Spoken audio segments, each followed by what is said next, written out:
I remember the first time I told my family about my dream, about transforming empty, abandoned skyscrapers into vertical farms that could feed entire neighborhoods. I can still see their faces, the mixture of disbelief and outright laughter that followed. My father shook his head, muttering something about wild fantasies. My mother rolled her eyes. And my siblings mocked me openly, calling me an idiot with a pipe dream, a fool trying to grow food in the clouds. They said I'd fail. They said I was an embarrassment to the family, that I was wasting my life chasing some impossible fantasy. And for years, I believed them. I carried that weight, those words, like a stone around my neck.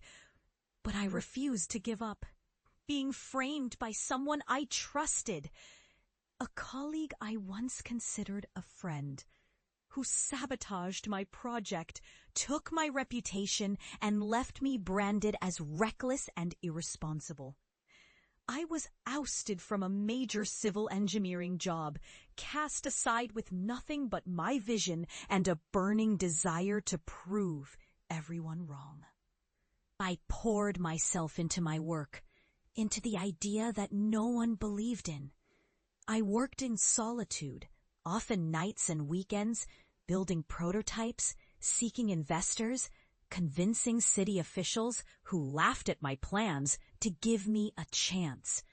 Every setback was a punch to the gut, every moment of doubt a hammer to my resolve. But I endured, and somehow, slowly, I made a breakthrough. I found abandoned skyscrapers, relics of a city that had forgotten its roots, and I saw potential where others only saw ruin. I didn't have fancy machinery or corporate backing. Just a simple idea. Plants growing in vertical layers, recirculating water, creating green lungs in the concrete jungle. The skeptics ridiculed me even more. The city officials called it impractical, dangerous, a pipe dream that would never work. My colleagues, who once mocked my ambitions, dismissed me as a failed dreamer. Yet I persisted. Years of relentless effort finally paid off. Those abandoned towers became lush, thriving ecosystems, food-producing marvels that supplied fresh greens, herbs, even some fruits to neighborhoods that desperately needed it. I had built something real, something tangible, something that proved all the naysayers wrong. And then the day came, a moment I had envisioned in my darkest nights. I returned home, not as the fractured engineer they thought I was, but as a man who had defied every expectation. The media were waiting. My project was nationally heralded as a groundbreaking revolution in urban renewal. The city had embraced what I created, and my work was celebrated as a testament to resilience, innovation, and hope. I stepped into my family's house that evening, heart pounding. I saw the familiar faces, the ones who once mocked me, gathered in the living room, eyes wide, faces tense. And then I unveiled it. I led them through the city's abandoned districts, those monstrous hollow shells of steel and glass.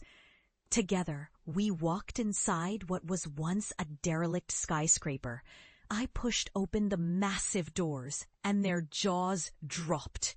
Inside was a vertical farm, rows upon rows of lush green plants thriving in carefully engineered ecosystems. Tomatoes, lettuce, herbs, even strawberries, all growing against the backdrop of a once barren concrete canyon. It was alive, a testament to what stubborn determination and belief could achieve.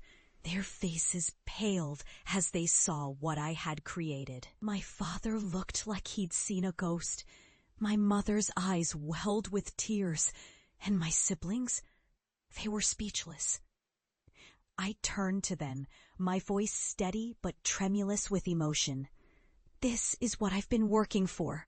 This is what I believed in when everyone told me I was wasting my time. I wanted to prove that even the most forgotten, the most dismissed, can be reborn, that failure is just a step of the road to something greater. For a long moment, silence hung between us. Then my father, voice thick, finally spoke. We were wrong. All these years, we thought you were chasing a foolish dream. But look at this. You've built a future where we saw only ruin. My mother nodded, tears streaming down her face. You've shown us what true resilience looks like. You turned despair into hope, failure into success. And in that moment, I realized something profound.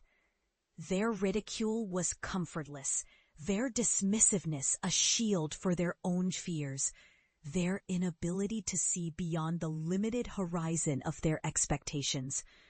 I had believed I was alone, but I had carried within me the belief that change was possible, that even the most broken places could be reborn.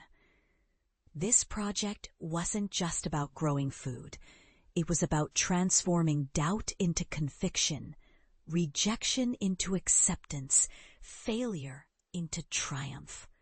It was about proving that perseverance, passion, and unwavering faith in your vision can rewrite your destiny and inspire others to believe in theirs.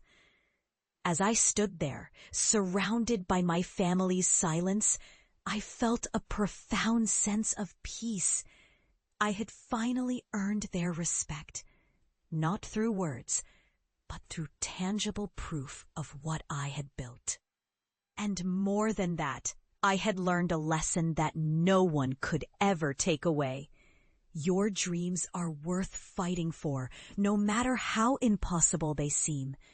Because sometimes the greatest victories come from the most brutal rejections. Sometimes the hardest knocks teach us the most valuable lessons. To be resilient, to believe, to never give up. And now, standing in the lush green depths of that skyscraper, I knew I was exactly where I was meant to be. I had transformed my scars into seeds of renewal, and I was just getting started. The city was alive again, and so was I. That's the real victory, breaking free from the chains of doubt, and proving that even the most ridiculous dreams can become reality when you refuse to give up.